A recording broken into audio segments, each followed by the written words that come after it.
Hello and welcome to some more Star Citizen. We've had a load of quite exciting information about planets, biomes and environments that Cloud Imperium are working on for the persistent universe, or are about to work on, planning to work on, plans for that. The environment art team from Frankfurt did an AMA on Spectrum. This is a summary of that information. The Frankfurt team primarily creates assets for the persistent universe, though the tools they develop for planetary biome stuff or making planets and all that jazz, related stuff, that's used for Squadron and the persistent universe where appropriate.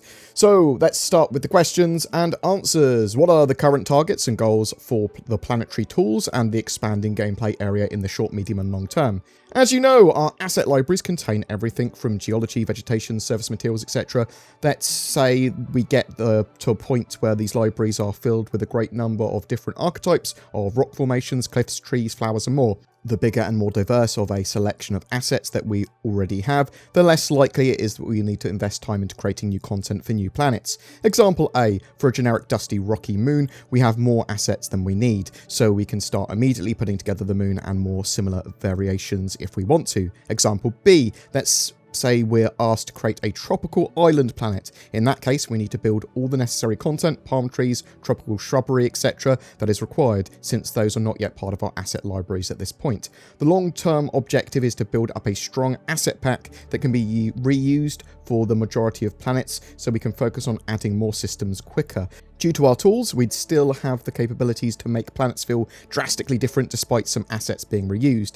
Significant tech and tools work has been done every year so far, and most recent updates allow us to create a moon planet even faster again, while being more flexible than before, letting us update planets way easier, which lets us do tweaks more often and achieve better quality. We are quite happy with the improvements, and the team is looking forward to what can be done on the current basis of it in the future. What can you tell us on the progress of the Pyro system? The team has already been working on the Pyro system for some time, and it's progressing quite well. We have also not seen any decrease in terms of the team's weekly output, considering the working from home situation. New geology packs, surface materials are consistently being added to our libraries that allow us to construct exciting and fresh biomes with very different looks. Improving existing assets from a quality point of view is also being worked on to ensure consistency between the new and old libraries. Besides creating all the new content necessary for Pyro, there is work being done on the planetary tech and tools,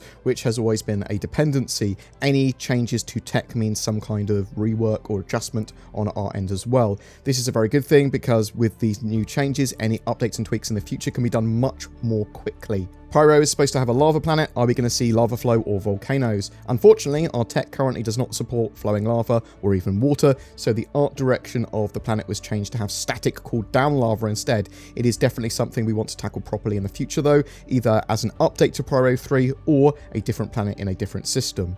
Will we ever see forests like in the Carrack trailer in-game?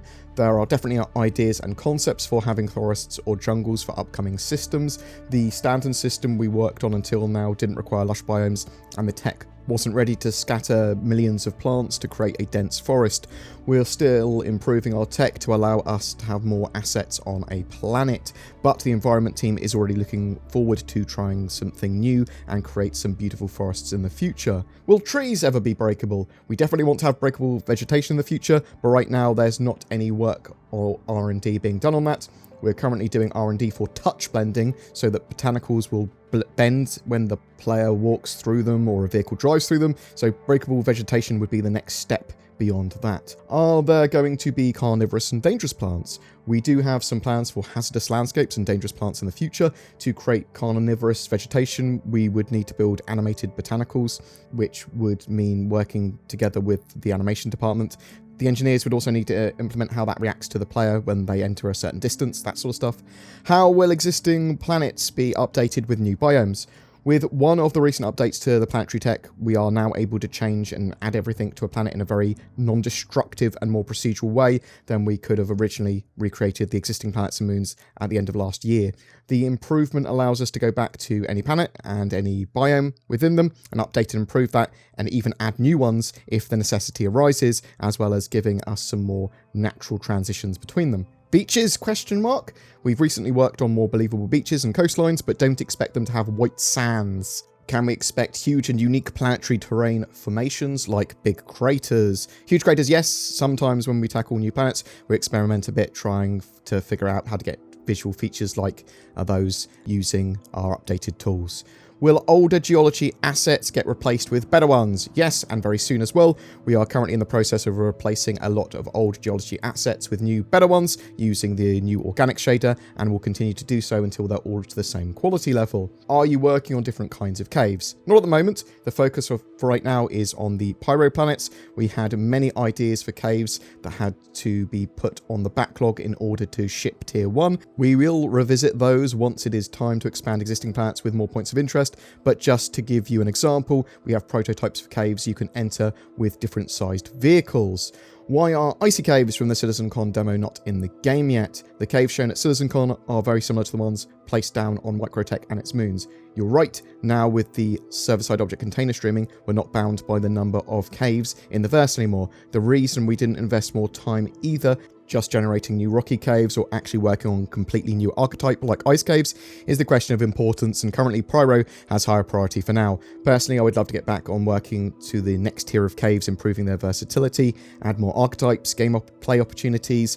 There was so much feedback from the community, and it's all written down on my personal notebook, waiting to get undusted once we shift gears and begin additional work on caves. Will the completion of Crusader lead to more gas giants? Crusader is our starting point when it comes to gas giants. Once we're happy with the way it looks, there's no reason for us to not reuse that tech to help us create additional gas giants. What is the status of improvements being made to asteroid generation? We're continuously improving our tools and workflows, and we'll be using what we've learnt on updating the existing geology assets as well as creating new ones for Pyro, and apply it when we get to updating the asteroids.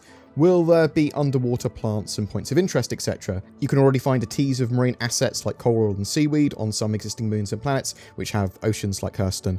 Our team in Germany is also more than excited to start working on underwater environments in the future, but until we have underwater gameplay, it's not a priority right now. Can planets be hollow or without big chunks, so big chunks of them missing?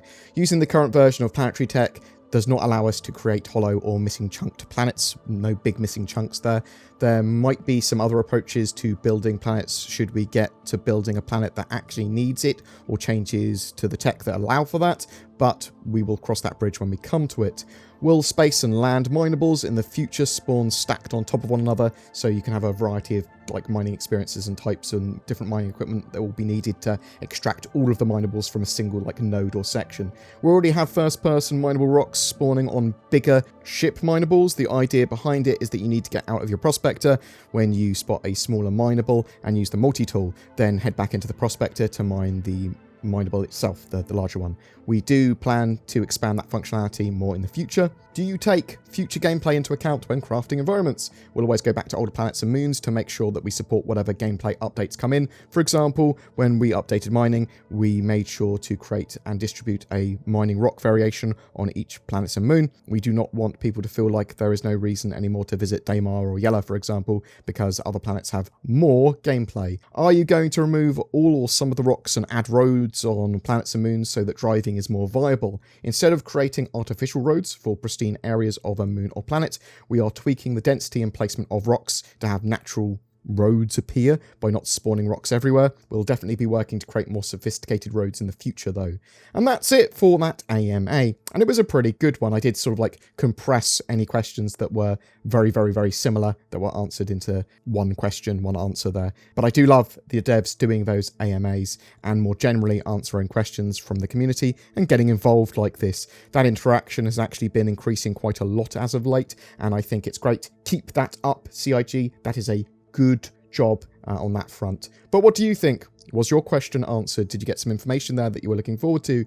Are you looking forward to Pyro and the evolving planetary additions? Do you think a lot of the answers there are less meaningful as they might not be actioned for ages, the additions they're talking about? Whatever your thoughts, I'd love to hear from you in the comments below. Every month we have a ship giveaway. For August, it's for a Mercury Star Runner, the hybrid data running cargo ship that's supposed to be live and flyable in Alpha 3.11. To be in for a chance of winning that, all you need to do is comment on any of my Star Citizen videos made during August 2020.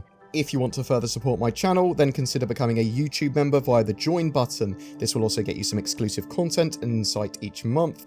Also, if you're looking for a VPN, I shill for NordVPN. It's a mega affordable and effective solution for added security, privacy, and internet accessibility. Follow the link below in the description for a discount. Thanks for watching, and I hope to see you in the verse.